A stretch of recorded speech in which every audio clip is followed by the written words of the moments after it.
بسم اللہ الرحمن الرحیم۔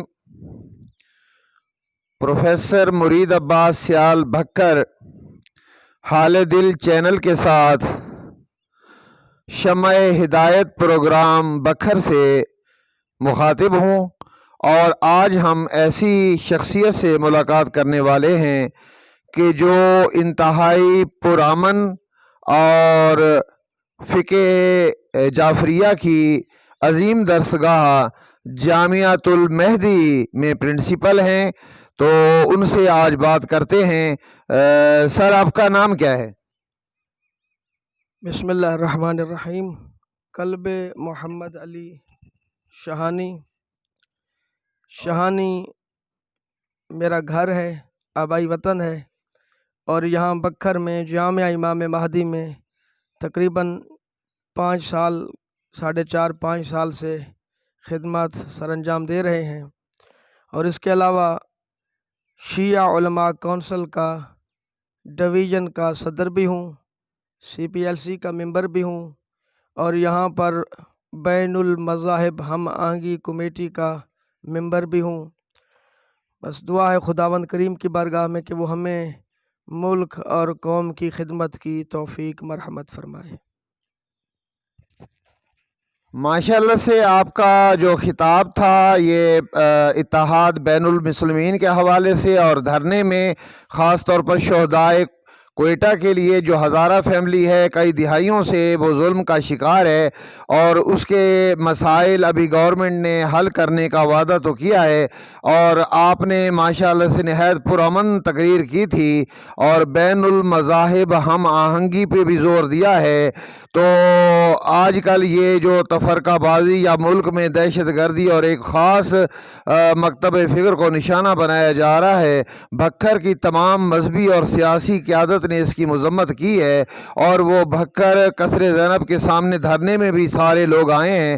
آپ کا اس بارے میں کیا خیال ہے کہ کس طرح ہزارہ فیملی کو پروٹیکشن دی جائے اور ان کا مستقبل جو ہے وہ سیکیور کیا جائے؟ کیونکہ بعض تو ایسے ہیں کہ ان کے ایک بھائی تھا جو شہید ہو گیا، 6 بہنیں ہیں، اور وہ کہہ رہی تھی کہ ہم سنت زینب سلام اللہ علیہ پہ عمل کر کے ہم بھائی کی میت جو ہے وہ قبرستان تک لے جائیں گی۔ آپ یہ بتائیں کہ حکومت مزید اس سلسلے میں ان کا مستقبل کیسے محفوظ بنا سکتی ہے؟ جی جناب، احتجاج کرنا، پروٹیسٹ ہر ایک کا، چاہے وہ کسی بھی مکتب فکر سے تعلق رکھتا ہو، مسلمان ہو یا مسلمان نہ ہو، یہ ایک الگ مسئلہ ہے۔ ہر ایک کا جمہوری، آئینی، قانونی حق ہے۔ پچھلے 20 برسوں سے ہزارہ برادری کے ساتھ، جو کہ شیعہ مسلمان ہیں، ان کے حقوق کا استحصال کیا گیا۔ قتل و خون کے بازار کو، یعنی جس سفاکیت کے ساتھ، جس ظلم اور بربریت کے ساتھ موجودہ اس صدی میں ان ہمارے مظلوم بھائیوں کے اوپر کربلا کی ایک تاریخ رقم کی گئی موجودہ دور میں سمجھتا ہوں اس کی مثال نہیں ملتی۔ یہ ایسے واقعات ہیں کہ جو جگر خراش اور سامعہ پاش ہیں۔ ہم نے اب دیکھیں پورے پاکستان میں پروٹیسٹ ہوئے ہیں، احتجاج ہوئے ہیں، اور الحمدللہ فقط شیعہ حضرات نے نہیں، اہل سنت بھائیوں نے، چاہے وہ اہل حدیث ہوں، چاہے وہ دیوبند سے تعلق رکھتے ہوں، چاہے وہ بریلوی حضرات ہوں، جتنے بھی مکاتب فکر ہیں پاکستان میں، تمام نے ان پروٹیسٹ میں، احتجاجات میں حصہ لیا اور اپنے ایک انسانی منصبی فریضے کو ادا کیا۔ حکومت پاکستان سے، عمران خان صاحب سے ہمارا پہلے بھی یہی مطالبہ تھا، اب بھی یہی مطالبہ ہے کہ ہزارہ کے بھائیوں کو، ہزارہ کمیونٹی کو، اور اس کے ساتھ ساتھ پورے پاکستان میں جہاں بھی مظلوم ہیں ان کی داد رسی کی جائے، ان کے ساتھ یکجہتی کا عملی ثبوت دیا جائے۔ مسئلہ کہاں سے کھڑا ہوا ہے؟ یہ جو 5-7 دن گزر گئے ہیں، ایک ہی ڈیمانڈ ان لوگوں نے کی تھی کہ آپ ہمارے پاس آئیں۔ دیکھیں جی، یہ جو رہبر ہوتا ہے، قوم کا جو لیڈر ہوتا ہے، وہ قوم کا باپ ہوتا ہے۔ عمران خان کا یہ منصبی حق تھا، جس منصب جس عہدے کے اوپر وہ بیٹھے ہوئے ہیں اس منصب کا یہ حق ہے کہ وہ جاتے، ان کی دادرسی کرتے، یکجہتی کا عملی ثبوت دیتے، ان کے زخموں پر مرہم لگاتے۔ لیکن یہاں پر تو کچھ اور چیز سامنے آئی، انا پرستی میں کہوں، ضد بازی کہوں، تعصب کہوں، ایگو کہوں، میں یعنی الفاظ میرے پاس نہیں ہے، میں کیسے ان کو تعبیر کروں۔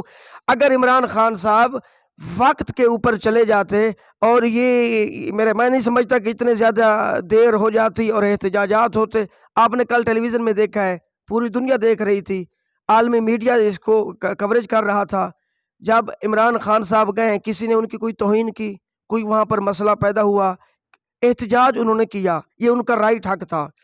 یہ باپ ہے، اگر یہ اپنے منصب کو سمجھے، عمران خان صاحب یہ ملک کے قوم کے باپ ہیں، ان کا حق تھا، انہوں نے ان کے سر پر ہاتھ رکھا۔ انہوں نے جواب میں کیا کہا؟ ایک لڑکی کا انٹرویو میں سن رہا تھا رات، وہ بتا رہی تھی کہ آپ ہمیں تنہا نہ چھوڑیں، آپ ہمارے راہبر ہیں، آپ ہمیں تنہا نہ چھوڑیں، ہم آپ سے امیدیں لگائے بیٹھے ہیں۔ ملک پاکستان کے ہر شہری کی امیدیں وابستہ ہیں عمران خان صاحب سے۔ تو میں یہی کہوں گا کہ ان کے مطالبات کو فقط کاغذی کارروائی تک نہ رکھا جائے۔ جو وعدہ ہوا ہے جوڈیشنل ایک کمیشن بنایا جائے گا، کمیشن بھی بنے اور ایک رزلٹ دیں قوم کو 2-3 ماہ کے اندر۔ یہ میں امید کرتا ہوں، میں التماس کرتا ہوں، اور یہ ہم پوری شیعہ قوم کا نہیں، اس ملک میں بسنے والے ہر شہری کا یہ مطالبہ ہے کہ چند ماہ کے اندر ہمیں ایک رزلٹ ملنا چاہیے، تاکہ ہمارے دلوں کو اطمینان حاصل ہو اور ہمیں پتہ چلے کہ واقعی عمران خان صاحب نے جو وعدے وہاں پر کیے ہیں ان وعدوں کو نبھایا ہے، اور یہ ان کا منصبی فریضہ ہے۔ جزاک اللہ، آپ نے بہت اچھا میسیج دیا ہے، اور یہ بہت ساری مذہبی جماعتیں ہیں، جیسے لبیک یا حسین ہے، لبیک یا رسول اللہ ہے، لیکن جب میں غور کرتا ہوں کہ جو مشن حسین تھا وہ تھا لبیک یا الہی، اور اگر میں تمام انبیاء کا مشن دیکھتا ہوں تو وہ بھی یہی تھا، لبیک یا الہی، اور اگر ہم مصطفیٰ صلی اللہ علیہ وسلم کا مشن دیکھیں تو وہ بھی تھا لبیک یا الہی۔ تو میں نے اپنی جماعت بنائی ہے تحریک لبیک یا الہی پاکستان، جس میں ہر مکتب فکر کے لوگ ایک مشترکہ پلیٹ فارم پر اپنے مذہبی، سیاسی اور قومی مفادات کے لیے یکجا ہو کر اور مضبوط قوم بن کر اس ملک کی دفاعی اور سیاسی اور داخلہ اور خارجہ پالیسی میں کردار ادا کر سکتے ہیں۔ آج کل جو ملک میں حالات ہیں وہ سیاسی رساکشی چل رہی ہے، تو یہ جو تحریک لبیک یا الہی پاکستان ہے یہ مطالبہ کرتی ہے کہ یہ سیاسی جھگڑے ختم ہوں اور ملک کی داخلہ پالیسی اور خاص طور پہ انڈیا کی دہشت گردی اور جو کالعدم تنظیمیں ہیں ان کی دہشت گردی کو ختم کیا جائے۔ کیا آپ لبیک یا الہی پاکستان کے مشن سے متفق ہیں؟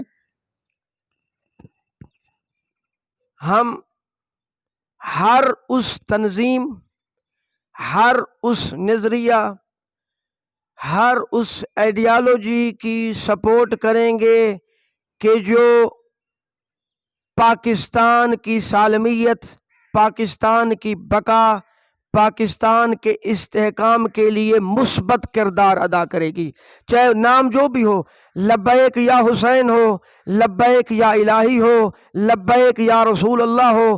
ان تمام یہ جتنے بھی عناوین ہیں، ان تمام کا مقصد ایک ہی ہے کہ ظالم کے چہرے کو عیاں کیا جائے، مظلوم کی حد الوسع ہیلپ کی جائے، امداد کی جائے، اور اس میں بھی کوئی فرق نہیں ہے۔ لبیک یا الہی کا بھی مطلب یہی ہے، لبیک یا حسین کا بھی مطلب یہی ہے، لبیک یا رسول اللہ کا مطلب یہی ہے کہ کن للظالم خصما وللمظلوم عونا، ہر ظالم کے مد مقابل ہو جاؤ اور ہر مظلوم کے حامی، ناصر، ممد، ان کے ساتھ تعاون کرنے والے معاونین میں سے ہو جاؤ۔ چاہے عنوان جو بھی ہو، چاہے وہ فلسطین کے مظلوم ہو، چاہے وہ کشمیر کے مظلوم ہو، چاہے دنیا کے کسی کونے میں بسنے والے مظلوم ہو، ہم نے ان کی آواز کو بلند کرنا ہے اور ان کی آواز میں اپنی آواز کو شامل کرنا ہے، اور یہی الہی پیغام ہے، یہی حسینی پیغام ہے۔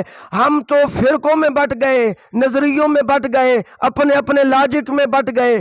الہی منشور وہی ہے کہ جس کی صدا حسین ابن علی نے بلند کی، الہی منشور وہی ہے کہ جس کی صدا سید الانبیاء خاتم الانبیاء نے بلند کی۔ وہ کیا تھا کہ مظلوم کی داد رسی کرنی ہے، مظلوم کے حقوق کے اگر کوئی ظالم استحصال کر رہا ہے، ہم نے مظلوم کے ساتھ کھڑے ہو کر یکجہتی کا مظاہرہ کرنا ہے، اور فقط زبان سے نہیں، عمل سے ثابت کرنا ہے کہ ہم مظلوم کے ساتھ پہلے بھی تھے، اب بھی ہیں، اور جب تک ہمارے جسم میں جان ہے ہم مظلوم کے حامی اور ناصر مبید و معاون رہیں گے۔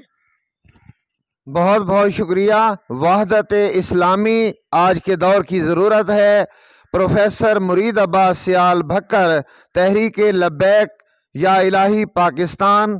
اللہ حافظ۔